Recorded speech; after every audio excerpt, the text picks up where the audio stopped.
Et ce soir, la belle histoire, c'est celle d'un employé de bureau qui travaille chez lui en costume-cravate dans le monde de la réalité virtuelle. Un faux Watox. Là où je vais, Jacques, je n'aurai besoin ni de veston, ni de cravate, parce que grâce à ce casque de réalité virtuelle, je vais pouvoir fuir la grisaille quotidienne pour d'autres cieux plus cléments. Il suffit de mettre l'équipement, hop, et on n'est pas bien là, hein? Allez, je vous appelle tout à l'heure. Je vais bosser un peu au soleil.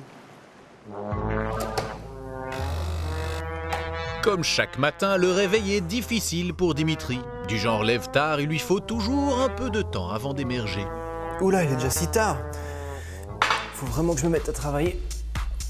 Heureusement, le bureau de Dimitri se situe à quelques pas de son salon. C'est normal, Dimitri travaille de chez lui, devant son ordinateur.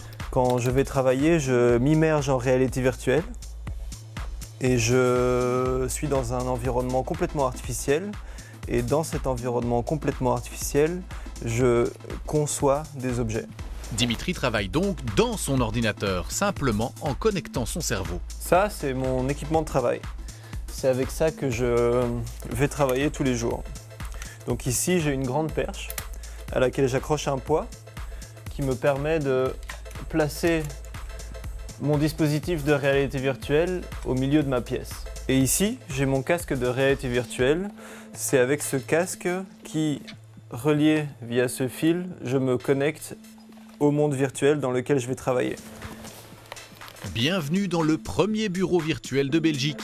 Avant de commencer, il s'agit de trouver ses mains et puis bien sûr d'accommoder les lieux comme on le souhaite. Ce qui est intéressant en réalité virtuelle, c'est qu'on a une force infinie. Vu que tout est simulé, les objets n'ont pas de masse. Donc vous voyez ce canapé, je peux simplement l'attraper et le soulever comme ça du bout de mes bras. Donc je peux prendre ce canapé et simplement le jeter par-dessus le balcon. Et je ne peux pas me blesser moi-même, je ne peux pas blesser d'autres personnes, pas de souci à se faire à ce niveau-là. Détruire son bureau n'a donc aucune conséquence en réalité virtuelle. Dimitri peut même choisir de se recréer un monde dans lequel il se sent mieux. On est quand même bien mieux là-dedans que sous la pluie en Belgique. Ici, je suis toujours assez en retard, donc pour compenser ça, je vais remonter un peu le temps en réalité virtuelle. Voilà, comme ça on est à nouveau le matin.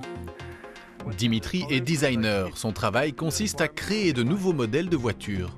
Donc la voiture n'est pas encore là, laissez-moi la faire venir.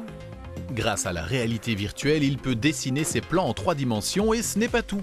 Son patron peut même entrer dans ce bureau artificiel grâce à une connexion à distance. Salut Dimitri, c'est Évariste ici. Tu peux me dire où tu en es dans ton travail?